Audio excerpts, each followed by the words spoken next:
Hi there, I'm Amy Griffiths and I'm one of the journalists in Manx Radio's newsroom, and you're listening to Newscast. So I'm Mike Birchall and I'm Secretary of the Isle of Man Unite Taxi Branch and the Manx Taxi Federation as well. I represent mainly myself with what I'm saying now, but my thoughts are the technical position that we're in at the moment, they're not feasible to switch the whole trade to electric. There are a couple of electric taxis on the island. What you tend to find is those drivers work shorter shifts, they're maybe semi-retired, or they're just doing private hire and they're at home half of the day, can charge the cars up.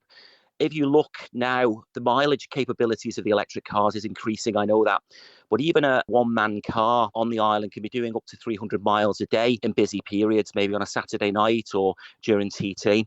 And the mileage figures that are given for electric cars, they rarely do the mileage per charge that they're saying, especially in conditions on the Isle of Man. If you've got hills, they use more battery. If you put the demister on, they use more battery.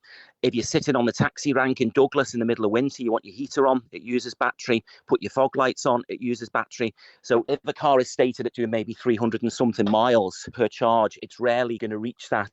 Number two, there's been a lot of issues on the island over the last 12 months with insurance for electric vehicles. One insurer put their premiums up by about 300%. So that's another issue. I believe that there is no body repair shop currently on the island that can fix EVs. So I believe they have to be taken off island. And it's the cost of purchasing an electric vehicle as well. I mean, personally, I run my business and I buy vehicles that are maybe between 2 and 5 years old when I replace a vehicle. I wouldn't be wanting to buy an electric vehicle that had a 2-year or 5-year-old batteries in it, just in case the batteries go, because that's the main part of the vehicle. And if the batteries do go, you can't afford to replace them. For most taxi drivers, they own their own vehicles, don't they? And so it's a case of, well, who would be the person who would be paying for this transition? Would it be a grant that government could provide, or would it be coming out of their own pocket? Well, I believe in the current climate, I don't think the government could afford to finance a grant for all the taxi operators on the island to buy EVs. In other countries, that's what's happened. I believe Amsterdam provided grants for their taxi drivers. They were running Teslas a few years ago, but I can't believe our government has the money to do that. But you're right, a lot of drivers do own their own vehicles, but yet you have a mixture as well. You have some of the taxi bases that own multiple vehicles and they have multiple drivers on those vehicles. Those vehicles are running 24/7, some of them. And it would mean taking the vehicle off the road, even if it's only for a half or 3/4 of an hour, to charge it up. Is the infrastructure there? I run an airport taxi business. There would need to be charge points all over the airport if we're going to go electric. What do you do with infrastructure? You know, the infrastructure at the moment just isn't there for electric vehicles. If it was feasible to make this transition without any problems at all, would it impact fares at all, do you think? If taxi drivers were forced into going down the electric route or any other route where they were forced to maybe buy new vehicles each year, then of course that puts their business costs up. And then you could expect that we would have to pass it on one way or another, which we don't want to do. There's currently a review on the fares for this year. Generally speaking, in the past, every 2 or 3 years, we've asked for a fare rise, and the years in between, we've said we'll leave it the way it is. I'm not sure what's going to happen this year, but if we had major increase in running costs, then the costs would have to be passed on.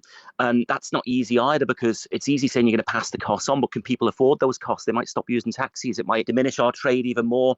Personally, I don't think electric cars are the solution. I think hydrogen at some stage will be developed to a greater extent, and that will be the road to go down. I'm for clean emissions, don't get me wrong, and I would like to have a clean net zero car, or whatever they call it, clean emissions car, but I just don't feel electric is the way to go. And I don't think we've got enough lithium in the world either to produce all the electric vehicles that would be needed if everybody went electric. Do you think that this is something that the government should be involved in? I suppose when you think about taxis, they are privately run.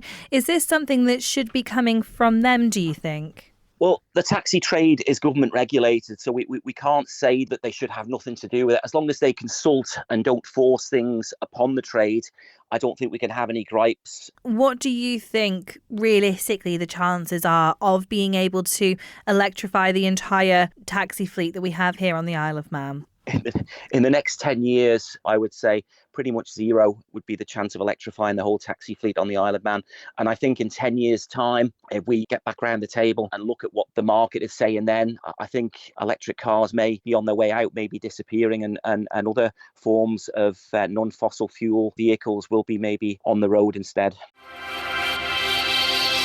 Thank you for making it to the end of the Manx Radio Newscast. You are obviously someone with exquisite taste. May I politely suggest you might want to subscribe to this and a wide range of Manx Radio podcasts at your favourite podcast provider, so our best bits will magically appear on your smartphone. Thank you.